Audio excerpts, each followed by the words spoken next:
बांग्लादेश आहिस्ता आहिस्ता अपनी तमाम तरहदें पार करता चला जा रहा है। बांग्लादेश अब जानबूझ के वो हरकत कर रहा है। उनके एक सेक्रेटरी है रिजवी, वो अब इंडिया को ये स्टेटमेंट दे रहे हैं कि भाई हमें बंगाल, हमें बिहार और हमें उड़ीसा वापस किया जाए। तो इस तरह के मसाइल भारत भी परेशान है इस वजह से कि उनका एक एलाय जो बशारुल असद उनका एक एलाय था, he has gone, he's left, he has gone to Russia। ये उसका था। दो चीजें, एक थर्मल प्लांट का था उनका, दूसरा इंडियन कंपनीज वहां से तेल का कारोबार कर रही थी, और दूसरा Bashar al Assad was supporting India's point of view regarding to the Kashmir. India ने माइनॉरिटीज के हवाले से बात की, बांग्लादेश ने कहा ये हमारा इंटरनल मसला है। बांग्लादेश गवर्नमेंट ये कहती है कि हम तमाम लोगों के मसले को टेक केयर करेंगे, तमाम मज़ाहब को, एथनिसिटीज को, लेकिन ये हमारा अंदरूनी मामला है, आप इसमें हमें डिक्टेट ना करें हमने क्या करना है। ये एक चीज जो है वो सामने आई है।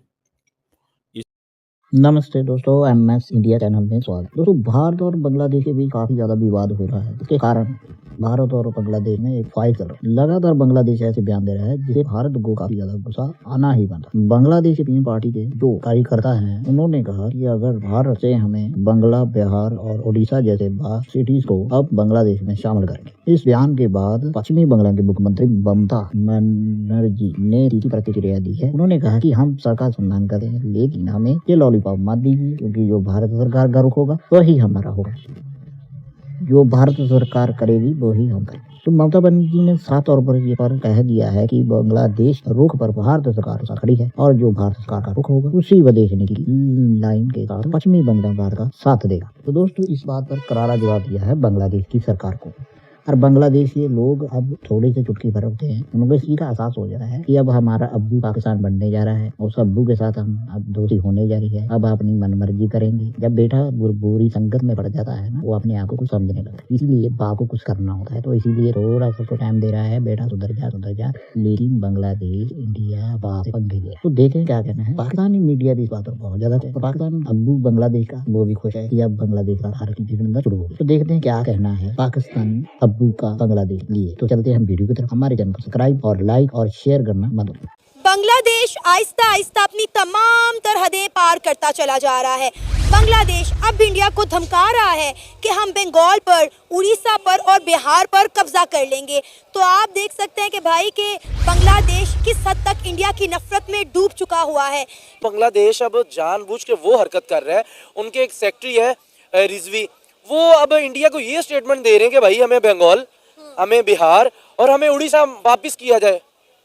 किस तरह जाहिलाना बात कर रहा है उनका ये बंदा कि आपसे जो मुल्क है वो तो पहले संभाला नहीं जा रहा, उस पर इतनी ज्यादा आपके लिए प्रॉब्लम क्रिएट हो रही है। आपकी अपनी हुकूमत का कोई नामो निशान नहीं है, कोई वजूद नहीं है, कोई इकॉनमी पे नहीं है। ऊपर से एक अगर बांग्लादेश इंडिया को फाइनल में हरा दिया है तो उनके यंगस्टर के काम आप देखें, मतलब किस तरह वो रिएक्ट कर रहे हैं इंडियन टीम के साथ। मतलब बिल्कुल ही वो इस तरह हो गए जैसे उनके जानी दुश्मन है, जिनसे लेके खाते रहे।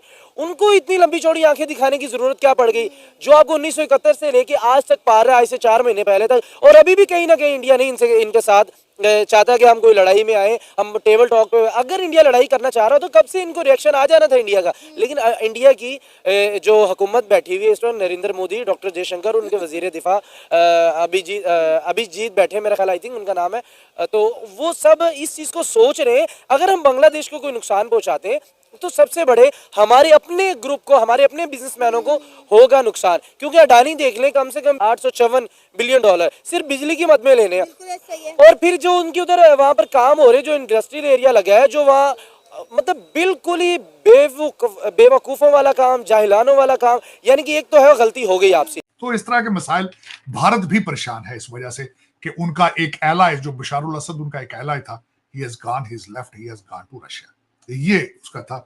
दो चीजें, एक थर्मल प्लांट का था उनका, दूसरा इंडियन कंपनीज वहां से तेल का कारोबार कर रही थी, और दूसरा Bashar al Assad was supporting India's point of view regarding to the Kashmir. अब उस पे अब अगला जो चलते हैं, जिस वक्त कश्मीर में जो हालात बांग्लादेश में जो हालात है इस वक्त, विक्रम मिस्री साहब गए वहां पे और उन्होंने जाके डॉक्टर यूनुस साहब से भी मिले, और जश्मुद्दीन है जिसका नाम है, जो उनके काउंटर पार्ट है, उनसे भी मिले। और उन्होंने कहा कि we are looking for constructive and mutual beneficial relationship. दूसरा उन्होंने बयान दिया है कि माइनॉरिटीज के हालात उन पे तवज्जो दी जाए, हिंदुओं के ऊपर जो अटैक हो रहे हैं उस पर दिया जाए। लेकिन विक्रम मिस्री साहब ने हसीना वाजिद के इशू को बिल्कुल उसके ऊपर काम को अट रहे हैं। दूसरी तरफ से बात होती रही है हसीना वाजिद के हवाले से, बल्कि वो उन्होंने वोकल इस पे जाके उन्होंने बात की। लेकिन अब मैं थोड़ा सा देखने वालों को बांग्लादेश के हालात से कि इसके माजी पे भी बताना चाहूंगा कि हालात कैसे रहे। दो तो चीजें खैर हुई हैं जो रिसेंटली पाकिस्तान पे उन्होंने वीजा के लिए जो एनओसी मांगा करते थे, वो एनओसी को उन्होंने रिलैक्स कर दिया है कि एनओसी नहीं चाहिए पाकिस्तानी आने वालों को, वीजा रिलैक्स किया है उन्होंने। और यही चीजें वो अब भारत का वीजा वो टफ कर देंगे। पुराना प्यार जाग चुका है वहां पे। ढाका का जो प्रेस क्लब है वहां पे कायदे आजम साहब की बरसी को मनाया गया है और बड़े जोरों शोरों से मनाया गया है। और वहां पे उन्होंने रिकॉग्नाइज किया कि अगर जिन्ना ना होते तो बांग्लादेश, जिस तरह के पता ही आपको कि बांग्लादेश कभी ना बनता 1947 में। बड़ा अच्छा उन्होंने किया। इंडियन फॉरेन सेक्रेटरी विक्रम मिश्री साहब जो हैं वो बांग्लादेश के चीफ एडवाइजर मोहम्मद यूनुस साहब से ढाका में मिले हैं और सुनने में यही आया कि मुलाकात जो है ना कोई इतनी मुनासिब नहीं हुई। इंडिया ने माइनॉरिटीज के हवाले से बात की, बांग्लादेश ने कहा ये हमारा इंटरनल मसला है। बांग्लादेश गवर्नमेंट ये कहती है कि हम तमाम लोगों के मसले को टेक केयर करेंगे, तमाम मज़ाहब को, एथनिसिटीज को, लेकिन ये हमारा अंदरूनी मामला है, आप इसमें हमें डिक्टेट ना करें हमने क्या करना है। ये एक चीज जो है वो सामने आई है, इसको अंडर एस्टिमेट नहीं करना चाहिए। ये जो बात उन्होंने किया, अब देखना ये है कि मैसेजिंग तो फिर कोई इतनी अच्छी नहीं होती जब इस तरह की कन्वर्सेशंस होती हैं। अब देखें, जब मिश्री साहब मिले मोहम्मद यूनुस से और जो फॉरेन अफेयर्स के एडवाइज़र है तौहीद हुसैन से और बाकी भी उन लोगों ने उन्होंने बात की, इन मीटिंग्स में इंडिया ने कहा जी कि हम एक democratic, stable, peaceful, progressive, inclusive Bangladesh को सपोर्ट करते हैं। इट मीन्स कि if Bangladesh is not democratic, it means कि अगर तुम लोग बैठे रहे तो हम तुम्हें नहीं मानेंगे ज्यादा देर के बाद। समझ आ गई? ये मैं ये मिश्री साहब की बातें आपको बता रहा हूं। उन्होंने कहा है democratic, stable, peaceful, progressive and inclusive. Inclusive से मुराद यह है कि हसीना वाजिद की पार्टी को बीच में लें। ये नहीं फैसला होगा कि जी आप उनको निकाल दें। सो बेसिकली तो इंडिया बताने गया था कि आपको क्या करना चाहिए। इंडिया बताने गया था कि आपको क्या करना चाहिए, ये वो गए थे।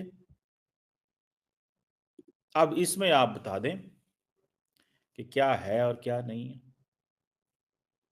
सो इसमें आप देखें कि ये अगर जो बात उन्होंने की है कि हम जनाब विलिंग हैं, हम सारा कुछ करने को तैयार हैं, तो इससे आपको ये पता चल जाएगा कि वो बताने गए हैं कि तुमने इलेक्शंस ना कराए, तुम्हारे मुल्क में डेमोक्रेसी वापस ना आई, तुमने हसीना वाजिद को सपोर्ट उसको इंक्लूड ना किया, तो हमारी तरफ से कोई सपोर्ट नहीं होगी। तब